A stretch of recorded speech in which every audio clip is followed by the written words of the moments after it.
आज 86 साल की उम्र में फिर बस पे चढ़ा दिया और वो आपके बीच में वोट मांगते हुए गांव गांव घूम रहे हैं। आपके बीच में आ रही है क्या? शायद दोबारा भी लगाए चक्कर। बटेरा तो पहली बारी और आवाज पूछ रही हो भैया पहली बारी है आखिरी बारी है, मैंने बता आपको याद होगा असेंबली के चुनाव से पहले पूरे हरियाणा प्रदेश का जन जन एक बात कहता कि भाई अगली सरकार इनेलो की सरकार बनेगी, यही कहते थे ना। परंतु कभी दिग्विजय को पार्टी से निकलवा दिया, कभी दुष्यंत को निकलवा दिया, कभी मेरे को निकलवा दिया, कभी किसी और को निकलवा दिया। सारी पार्टी खुद ही हड़प करने की सोची। उसका परिणाम क्या रहा वो आज आप लोगों के सामने है। हम अगर संगठित हैं तो जमीन के जर्रे को उठा करके आसमान के चांद और सितारे बनाने की हैसियत भी रखते हैं। मैं तो रावण की भी नहीं बची, किसी की बची है तो बताओ। अपनी बात तो रोजाना खराब करता ही करता है।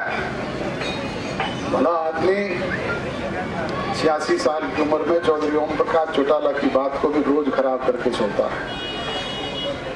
पिछले चुनाव में चौधरी ओम प्रकाश चौटाला जी आपके बीच में आए थे और क्या आपके बीच में कह करके गए थे, चिलकड़ी वालियों मैं तो अंतिम बार आपसे वोट मांगने, आप मेरी आएगी राखी हो।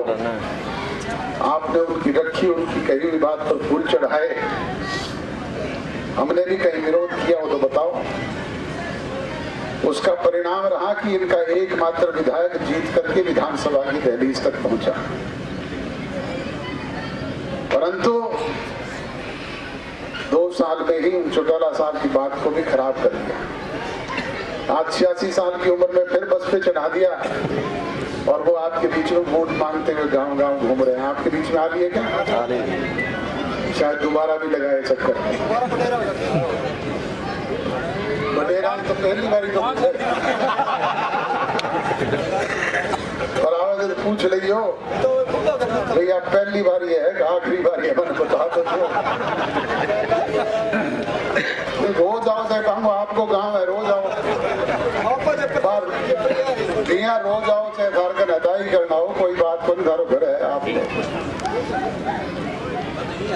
परंतु मेरा कहने का अभिप्राय ये है कि उनकी बात को इस एक आदमी ने खराब करने का काम किया। जहाँ उनकी बात को खराब किया वहीं पार्टी का भी सर्व सत्यानाश कर दिया। आपको याद होगा असेंबली के चुनाव से पहले पूरे हरियाणा प्रदेश का जन जन एक बात कहता कि भाई अगली सरकार इनेलो की सरकार बनेगी, यही कहते थे ना। परंतु कभी दिग्विजय को पार्टी से निकलवा दिया, कभी दुष्यंत को निकलवा दिया, कभी मेरे को निकलवा दिया, कभी किसी और को निकलवा दिया। सारी पार्टी खुद ही हड़प करने की सोची।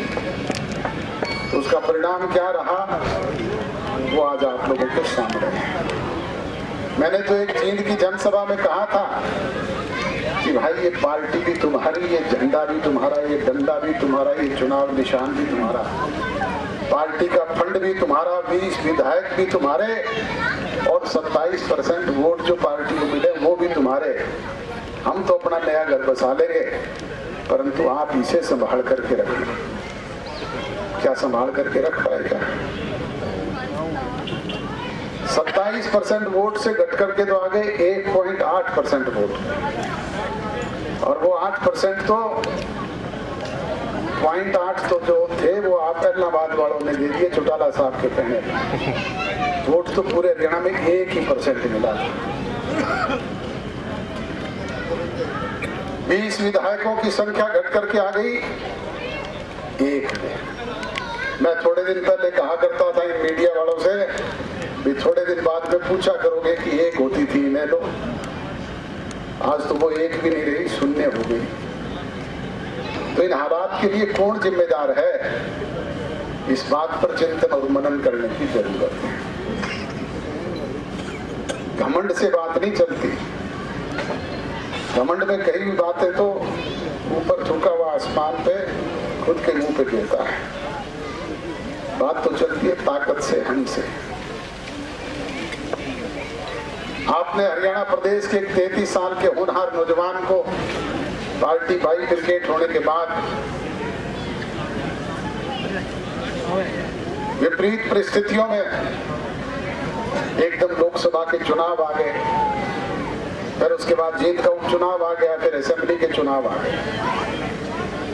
ऐसी परिस्थितियों में आपने प्यार, सहयोग, आशीर्वाद, लाड और दुलार दिया, जिसकी वजह से उस होनहार नौजवान ने हरियाणा प्रदेश की असेंबली की 10 सीटें, और वो भी रिकॉर्ड मतों से, कोई 58,000 से, कोई 52,000 से, कोई 38,000 से, कोई 42,000 से, 10 विधायक चुन करके देने का काम ही नहीं किया। आपके सहयोग, आशीर्वाद, प्यार और लाड दुलार की वजह से 17.5% वोट हरियाणा प्रदेश की जनता ने उसको दिया। उसका परिणाम ये रहा कि वो आज राजभाग का मालिक है, राजभाग में सहयोगी है। काम तो ताकत से होते हैं, इस्तीफों से होते तो कोई करवा लेता। हुआ क्या कोई समाधान? दूसरी तरफ जो बातें आपके बीच में जननायक जनता पार्टी ने अपने चुनाव घोषणा पत्र के जरिए कही थी, आज सरकार में बैठ करके उन्हें कानूनी रूप से अमली जामा पहना करके पूरा किया जा रहा है। हमसे जुड़े रहने के लिए हमारे YouTube चैनल को सब्सक्राइब करें और नई वीडियो की नोटिफिकेशन के लिए बेल आइकॉन को दबाएं। अगर आप ये वीडियो Facebook पर देख रहे हैं तो लाइक जरूर करें और ज्यादा से ज्यादा शेयर करें। धन्यवाद।